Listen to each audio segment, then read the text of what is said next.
Hello. Okay, today we're going to talk about patron deities.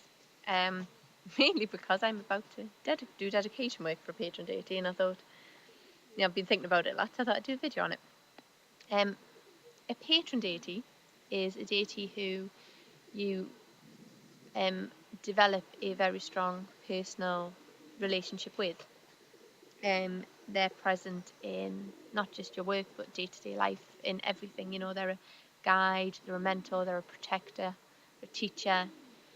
It's a very strong relationship, and it's a very personal relationship, and it's not one you should enter into lightly. You tend not to choose your patron goddess. They tend, or god or goddess, they tend to find you, and which mine did. Over the past year or so, I've been, a number of times doing rituals or meditation work or just quiet time by myself.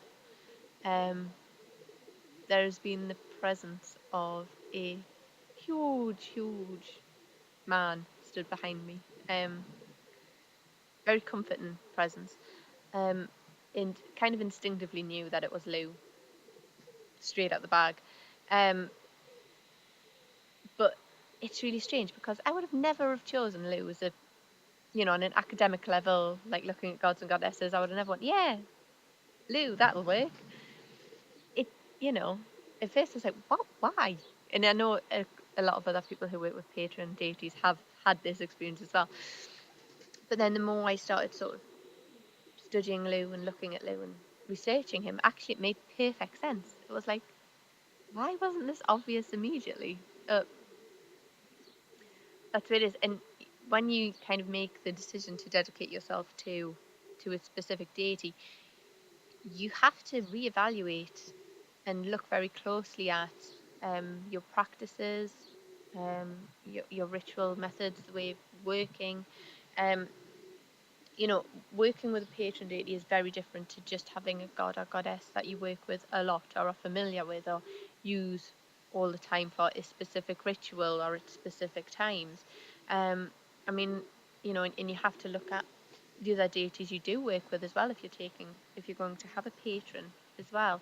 An example of this is I work, whenever I do ritual work, I have a male and female representation there of male and female deity as sort of a universal male and female, universal energy, the all-encompassing male and female that creates the universe and everything in it. And when I first started practicing, I was quite happy to have these in abstract form, and did for a long time. And it wasn't until, I've been practicing for a few years and I started to do group work a little bit and chat with other people that I thought, maybe I should give them a label or a name. And so years and years and years ago, I decided to start referring to them as Dagda and Anu. And this made sense, had Irish ancestry. They fitted the bill as what I saw as general, overseeing, encompassing male and female figures. So out of fault of habit, I've always, from then on, they've always been Anu and Dagda to me. And, at first you'd go, oh, yeah, well, Lou's Irish. They're Irish ancestry. It's the same deity group. That'll all work fine. Well, the thing is, Lou and Dagda work great together when there's a battle to be fought. However, when it comes to someone's son banging their wives, not quite so much. So, anyway, one way or another, this led to me re-examining the way I view deity and the male and female form. And I realised that the male and female deity I work with probably aren't actually Anu and Dagda. They fitted the bill, kind of, and not dissimilar, but I realise even without those titles of Anu and Dagda, I see them the same. And they don't, it kind of dawned on me it wasn't really them. It's a bit disconcerting. And words do have power, so it kind of makes me think, oh God, what have I been doing, labeling them as Anu and Dagda all those years ago and kind of just blindly sticking with it. So it's a little bit of a disconcerting revelation on that one. So it does make you reevaluate a lot of things and have to think about a lot of things. When it comes to the actual dedication work, most people will do some form of ritual. Some people just do it on, one-off ritual to dedicate themselves. A lot of people will do a dedication every day for a set number of days or for a set time period. I'm going to do it from the next new moon till the following full moon, which bridges the period of Lunasa, which makes, obviously, from this deity and for me, makes perfect sense to do that. If you are going to do dedication work, I would recommend keeping it pretty simple. First of all, if you're going to be doing it every day for a number of days, then you don't want anything that includes an altar the size of a pool table, because should you stay away or be at a festival or something during that time period, that's going to get pretty difficult to do.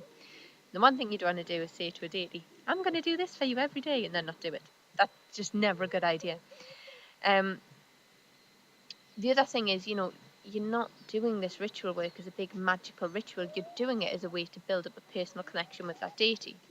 It has to be quite simple. It has to be something quite meditative in order to allow you the room to do that. So a lot of people will do, just a simple chant that they repeat a few times every day at the same time, connected to that deity, to put them into that state. I'm going to do something very similar. I'm also going to use a 28-day candle, where you burn down a section of the same candle every day for 28 days, culminating with it being burnt down completely on the last day of the rite. Because again, it maintains a nice constant throughout the period of what you're doing. So yeah, that's my little ramblings on patron deities.